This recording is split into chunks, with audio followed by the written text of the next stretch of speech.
My brother started dating Big Cheryl in 6th grade. He's 25 now, to show how long this has been going on. To say that he and Big Cheryl were toxic together is an understatement. They had breakups and then got back together over 1,000 times. My entire family would go through the roller coaster ride with him, and we'd always see him date a really nice girl. Then Big Cheryl would get in touch with promises, and he'd dump the nice girl and be right back into Big Cheryl's arms. It has been about 2 years since their last breakup, and he met a girl named Carly, who's a peach. We all love everything about her. My brother finally went no contact with Big Cheryl at the time he met Carly, and has 2 years of relationship bliss. They got married on Saturday. My brother says he blocked Big Cheryl on everything, and I'm inclined to believe him since it's been 2 years since her stench has darkened our doors. We had a very low-key bachelor party on Friday, in which we played poker and smoked cigars. At about 11:30 p.m., Big Cheryl texted me and asked if the wedding was really taking place. I said yes, and not to bother him. She said to please let him know her heart was breaking, but she'd show up for a personal bachelor party if he were so inclined. I didn't say anything to my brother that night, but the next day on the way from the ceremony to the reception, I made a joke about Big Cheryl contacting me, and you could see the blood drain from his face. All he said was thanks. Well, later in the evening, Carly caught my brother in the kitchen of the reception place on the phone with Big Cheryl. They had a huge fight, and while they tried to put on a good face for the rest of the reception, it was cold as ice for the rest of the night. My brother came over now and said that I ruined his life by telling him that Big Cheryl had gotten in touch with me. I guess he and Carly had been fighting non-stop since Saturday, and there's talk of canceling the honeymoon. My brother totally blames me and says I should have known better. Was I the idiot for telling him that Big Cheryl was trying to get in touch with him? Not the idiot. He was calling his toxic ex of years from the reception of their wedding. I'd say that would upset most people. He has no business getting married. Carly deserves better than marrying a guy who's so hung up on his toxic ex. You're showing Carly who he is early so she can hopefully run. I do have to wonder what the end game was for OP in telling his brother though, and why OP hadn't blocked Cheryl's number when he had no reason to stay in contact with her either, and had no reason to want her in his brother's life. The brother definitely needs to get himself together, and I hurt for Carly, but there are some missing pieces in this story that OP's telling. It almost feels like sabotage. An ex showed up to a personal bachelor party. You are so right. My first instinct was no, what happened at the party? But yes, Carly obviously deserves someone whose heart is 100% hers. Yet as OP kinda let it slip and didn't mention Carly as a reason to do so, I'd say he's accidentally spilled the tea. You are the idiot, OP. I guess I don't understand what logic you were following. Your brother blocked her so she could only reach out to him through you, and you decide his wedding day was a good day to bring it up? Your brother is to blame here, of course. The dude has zero impulse control with anything Big Cheryl related. He honestly sounds like he needs help letting her go. But you must have known bringing up his ex would not end well, even if he didn't end up calling or meeting her, but you did it anyway on his wedding day. Would you prefer he slip up later so the poor girl has a divorce to deal with? This was going to happen at some time. It's better she saw the red flag now than later. If the brother honestly has that little self-control, he shouldn't be getting married. Poor Carly, too bad she had to meet you guys, but at least she's still in range for an annulment of the marriage. I have 3 kids, a teen son and pre-tween twin daughters.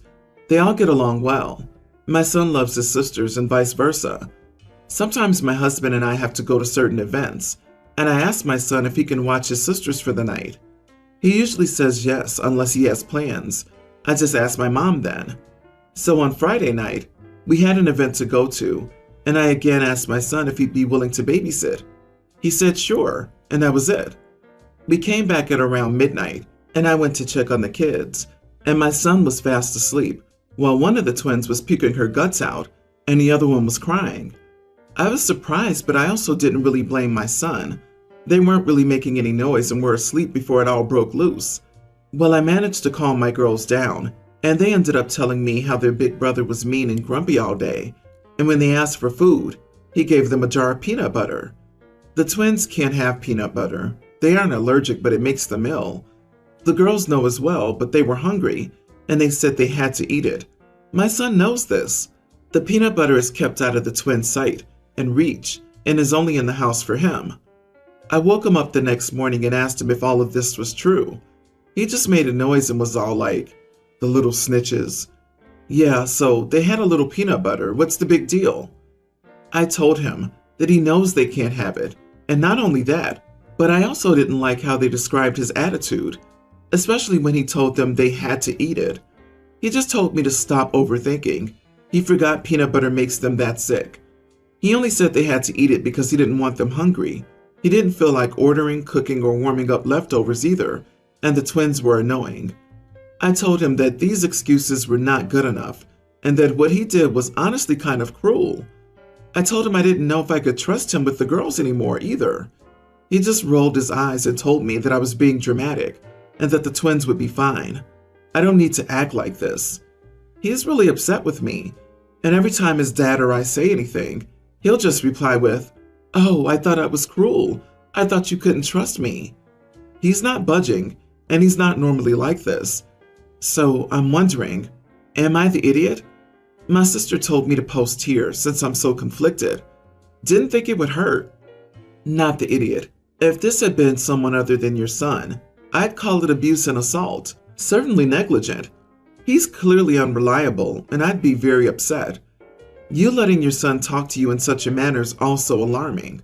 He needs a therapist. Cruelty without remorse isn't normal. OP, I really don't understand why you're worried that you may be dramatic and that your son is really upset with you. Come on, OP. You are 100% right that your son was cruel and unkind and that you shouldn't trust him. Now please impose some actual consequences without doubting yourself. I'm concerned about all the kids involved here. That's the thing with allergies. Sometimes the symptoms are mild. Sometimes they're deadly. You're very, very, very lucky that their reaction wasn't much worse, especially with that much peanut butter. It's lucky you came home to puking and crying and not silence.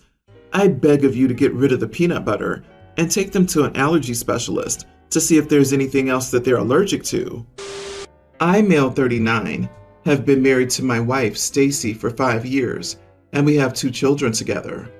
I also share 3 children with my ex-wife, Hannah, 37. Ever since Stacy and I got together, she's made it very clear to me that my 3 children are mine and Hannah's responsibility, not hers. This has worked out well so far, but lately it's been taking a toll on me. I pay Hannah child support every month.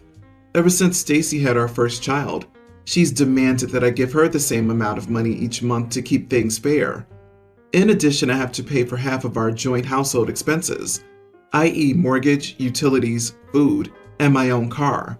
Stacy pays for the majority of the expenses for our children. Here lies the problem. Stacy has never taken issues with having to care for my and Hannah's children. She picks them up from school, takes them to activities, and ensures they have everything they need. However, anytime she purchases anything for them, she immediately sends me a Venmo request and demands I cover all expenses related to the children that are not hers. We recently went on a family vacation, and she demanded that I pay for half of the portion for our children and all of the portion for Hannah's. I told her that all these expenses were taking a hit on my finances, and she didn't seem to care. Instead, she reiterated that my children are my responsibility.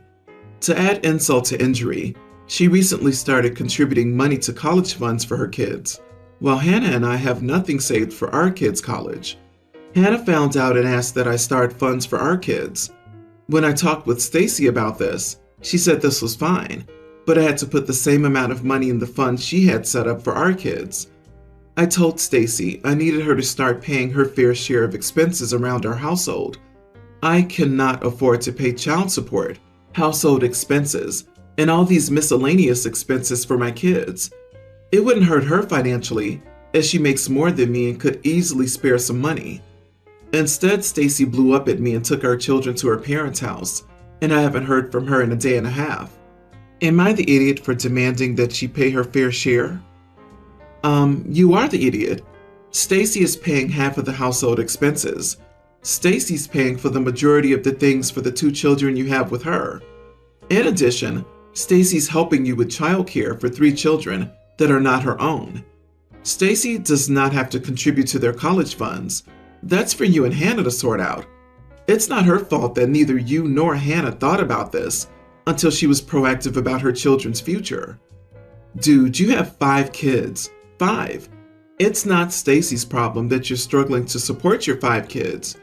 It sounds like she's more than pulling her weight with the household and the kids.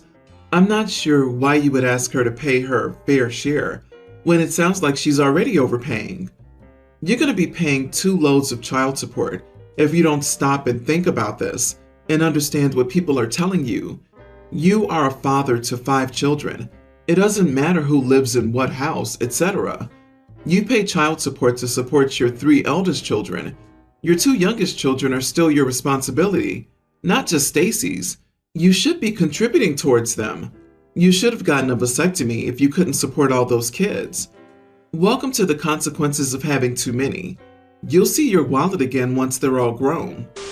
I have split custody of my 2 sons, Diego tween and Sasha, younger tween, with my ex, Josie. About a year after we split up, Josie got pregnant with Eva from a one-night stand. That guy never stepped up. He's broke, so he doesn't pay child support and would stop by every now and then when Eva was young, but hasn't been since she was a toddler. I'm pretty good friends with Josie and will invite her and all 3 kids over when I have cookouts and stuff like that. Through the years, I've watched Eva for Josie as a favor here and there. They go to the same school, so sometimes I'll pick all 3 of them up and drop them off at Josie's on her weeks when she's busy, but I have some time. I don't play a fatherly role though, and don't really want to. The other day when I picked them up from school, Josie asked me if I wanted to stay for dinner. We had a nice meal and hung around for a while. When I went to leave, Diego and Sasha hugged me goodbye and said, "Bye, Dad." Eva also hugged me and called me that as well. I figured it was a mix-up and I went, "What was that, Eva?" She goes, "Oh, sorry. Meant to ask if I could call you that now." I told her I'd rather her call me my name. I'm not comfortable with that, and I don't want that responsibility on me. She seemed sad, and I thought that was that. But since then, Josie told me I was being a real jerk, saying it's not like she's asking for child support from her, but I should still let her call me that and be flattered. I don't really like it though, and I'm afraid of future expectations if she gets used to it. Am I the idiot for that? Not the idiot. That's not your child. You're doing enough to include her with your kids periodically. Letting her call you dad sets her up for heartache down the road. It was good to set that boundary now. Josie needs to also talk to her and get her in some therapy to deal with an absent father.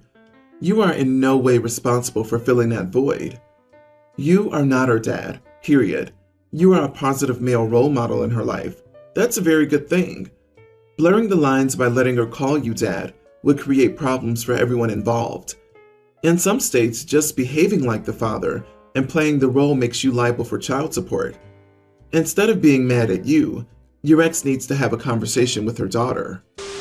My stepsister, 18, and I, 18 female, are both college students.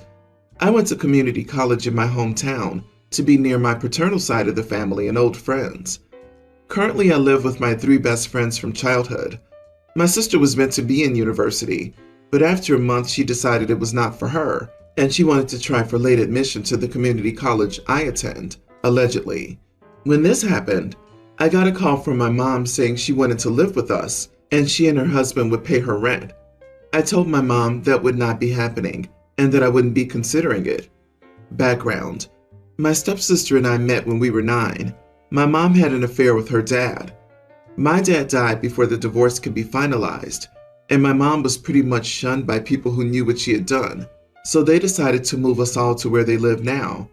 I was heartbroken to leave everyone I loved behind after losing my dad. However, she was super excited and way too clingy.